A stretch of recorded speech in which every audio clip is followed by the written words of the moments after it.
അപ്പോൾ ഇന്നത്തെ ഒരു വർക്ക് നമുക്ക് പൗഡർ ടിന്ന് വെച്ചിട്ട് ചെയ്യാം കേട്ടോ. ഇന്ന് ചെയ്തെടുക്കാൻ പോകുന്നത് ഇയറിങ്സ് ആണ്. നമ്മുടെ സ്റ്റോൺ ചെയിൻ വെച്ചിട്ട് ഈസി ആയിട്ട് ചെയ്തെടുക്കാൻ പറ്റുന്ന ഒരു ഇയറിങ്സ്. അപ്പോൾ നിങ്ങൾക്ക് ഇഷ്ടമുള്ള ഏത് വട്ടം വേണമെങ്കിലും എടുക്കാം കേട്ടോ. എന്തിൻ്റെങ്കിലും അടപ്പോ അല്ലെങ്കിൽ നിങ്ങൾക്ക് ഏതാണോ അളവ് അതെടുക്കാം കേട്ടോ. ഞാനിപ്പോൾ ഇതെൻ്റെ കയ്യിൽ കിട്ടിയതുകൊണ്ട് ഇതിൽ അങ്ങ് ചെയ്യുന്നേ ഉള്ളൂ. ആദ്യത്തെ ഒരു റൗണ്ട് ജസ്റ്റ് ഒന്ന് ചുറ്റിയതിന് ശേഷം ആ ചുറ്റി കൊടുത്തതിന് മുകളിലോട്ട് മാത്രം നമുക്ക് ഗ്ലൂ അപ്ലൈ ചെയ്ത് കൊടുത്തിട്ട് വീണ്ടും ഒരു ലെയർ ചെയ്തെടുക്കാം കേട്ടോ.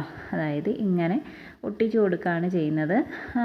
കറക്റ്റ് ഇപ്പോൾ നിങ്ങൾക്ക് വേണമെന്നുണ്ടെങ്കിൽ ഇതേ കണക്ക് ചെയ്തില്ലെങ്കിലും നേരെ വെച്ചിട്ട് ഒട്ടിച്ചു കൊടുത്താലും മതി. പക്ഷേ കറക്റ്റ് നമുക്ക് പെട്ടെന്ന് ഇങ്ങനെ ഒരു ഷേപ്പ് കിട്ടാൻ വേണ്ടിയിട്ടാണ് കേട്ടോ ഞാനിങ്ങനെ ഒട്ടിച്ചു കൊടുത്തത്. അപ്പോൾ അതിൻ്റെ മുകളിലേക്ക് തന്നെ നമുക്ക് ഗ്ലൂ തേച്ച് കൊടുക്കുക, ഒട്ടിച്ചു കൊടുക്കുക. ഈസിയാണ് കേട്ടോ ഇത് ചെയ്തെടുക്കാൻ വേണ്ടിയിട്ട്. അപ്പോൾ നമുക്ക് 2 ലെയറുള്ള സ്റ്റോൺ ചെയിനൊക്കെ വാങ്ങിക്കാൻ കിട്ടും. അപ്പോൾ 2 ലെയർ ഉള്ളതാണെന്നുണ്ടെങ്കിൽ ജസ്റ്റ് ഒന്ന് മടക്കി എടുത്തിട്ട് നമുക്ക് ചെയ്യാം കേട്ടോ. അപ്പോൾ ഞാനൊന്ന് കട്ടി കിട്ടാൻ വേണ്ടിയിട്ടാണ് ഇങ്ങനെ ചെയ്തെടുത്തത്. അപ്പോൾ ഇതേപോലെ നമുക്ക് ഇങ്ങനെ ഒട്ടിച്ച് ഈ ഒരു ഭാഗം വരെയും കൊണ്ടുവരണം. ആദ്യം തുടങ്ങിയ സ്ഥാനത്ത് തന്നെ കൊണ്ടുവന്നിട്ട് അവസാനിപ്പിക്കുക. അപ്പോഴാണ് ആ ഒരു ഭംഗി കിട്ടുക. എന്നിട്ട് ജസ്റ്റ് പതുക്കെ കട്ട് ചെയ്തെടുക്കുക. എന്നിട്ട് നമുക്കിത് കുറച്ച് നേരം മാറ്റി വയ്ക്കണം കേട്ടോ. നന്നായിട്ട് ഉണങ്ങി കിട്ടണം. അതായത് പശ ഒന്ന് നന്നായിട്ട് ഒട്ടി കിട്ടണം. ആ സമയത്ത് നമുക്ക് 3 സ്റ്റോൺ വെച്ചിട്ട് 4 പീസ് കട്ട് ചെയ്തെടുക്കണം കേട്ടോ. ഇതേപോലെ 3 വെച്ചിട്ട് കട്ട് ചെയ്ത് കൊടുക്കുക കേട്ടോ. എന്നിട്ട് നമുക്കൊരു ഷീറ്റിലോട്ട് ഒട്ടിച്ചു കൊടുത്തിട്ട് അതിനൊന്ന് ഭംഗിയാക്കി എടുക്കേണ്ടതുണ്ട്. അപ്പോൾ ഇതേപോലെ ഒരു OSB ഷീറ്റ് എടുക്കുക. അതിൻ്റെ അകത്തേക്ക് നമുക്കിത് ഓരോന്നായിട്ട് ഒട്ടിച്ചു കൊടുക്കാം. അപ്പോൾ ഷീറ്റൊക്കെ യൂസ് ചെയ്യുമ്പോൾ പരമാവധി യൂസ് ചെയ്യാനായിട്ട് ശ്രമിക്കുക കേട്ടോ. ഇത് അറ്റത്തു നിന്നൊക്കെ തന്നെ ഒട്ടിച്ചു കൊടുക്കുക. നമ്മൾ ഒട്ടും വേസ്റ്റ് ചെയ്യാതെ ഉപയോഗിക്കുക കേട്ടോ. ബിസിനസ്സായിട്ടൊക്കെ ചെയ്യുന്നവരാണെന്നുണ്ടെങ്കിൽ ഉറപ്പായിട്ടും നമ്മളത് സൂക്ഷിച്ചിട്ട് വേണം യൂസ് ചെയ്യാൻ.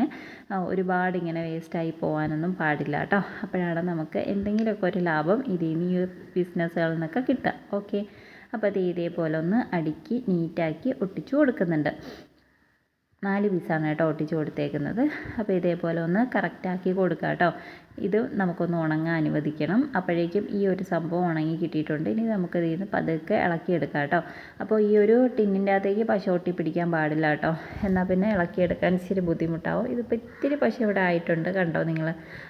അത്രയും പശ ഇതിൻ്റെ അകത്തേക്ക് ആയിട്ടുണ്ട് കേട്ടോ. എന്നാലും കുഴപ്പമില്ല. അപ്പോൾ ഈ ഒരു ഷേപ്പിൽ ഇങ്ങനെ കിട്ടിയിട്ടുണ്ട്. ഇത് ഇങ്ങനെ കിട്ടാൻ വേണ്ടിയിട്ടാണ് ഞാൻ അതിലേക്ക് വെച്ചിട്ട് ഒട്ടിച്ചു കൊടുക്കാൻ പറഞ്ഞത് കേട്ടോ. എന്നിട്ട് ദേ ഈ ഒരു സംഭവം എടുക്കുക. എന്നിട്ട് നമുക്ക് ആ ഒരു ഭാഗത്ത് വളച്ച് ഇട്ട് കൊടുക്കുക കേട്ടോ. അതായത് 2 ചെയിനും കൂടി യോജിക്കുന്ന ആ ഒരു ഭാഗമില്ലേ അവിടത്തേക്ക് വളച്ച് ഇട്ട് കൊടുക്കുക. എന്നിട്ട് പ്ലെയർ വെച്ചിട്ട് നമുക്കൊന്ന് ടൈറ്റ് ചെയ്ത് ചുറ്റി കൊടുക്കണം കേട്ടോ. ഇത് അത്യാവശ്യം കട്ടിയുള്ള ടൈപ്പ് ഒരു കമ്പിയാണ്. അതുകൊണ്ട് തന്നെ ഇത്തിരി പാടുണ്ടായിരുന്നു കേട്ടോ. അതിനൊന്ന് വളച്ചു കൊടുക്കുക. എന്നിട്ട് ബാക്കിയുള്ള ഭാഗം കട്ട് ചെയ്ത് ഒഴിവാക്കുക. അപ്പോൾ ഈ ഒരു ഷേപ്പിൽ കിട്ടും.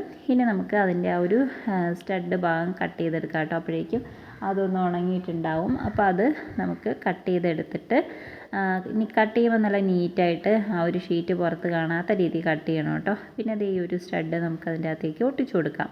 കണ്ടോ, ഈ ഒരു സംഭവം ഒട്ടിച്ചു കൊടുത്തിട്ട് നമ്മൾ നേരത്തെ ഇട്ട ആ ഒരു ഹോളില്ലേ അതിനകത്തേക്കാണ് നമ്മളിനി ഇത് വച്ച് കൊടുക്കാനായിട്ട് പോകുന്നത്. അപ്പോൾ അതിൻ്റെ മുകളിലേക്കും കുറച്ച് ഗ്ലൂ അപ്ലൈ ചെയ്ത് കൊടുക്കണം കേട്ടോ. ഇതിൻ്റെ ഒരു മുകളിലേക്കും കുറച്ച് ഗ്ലൂ അപ്ലൈ ചെയ്ത് കൊടുക്കണം.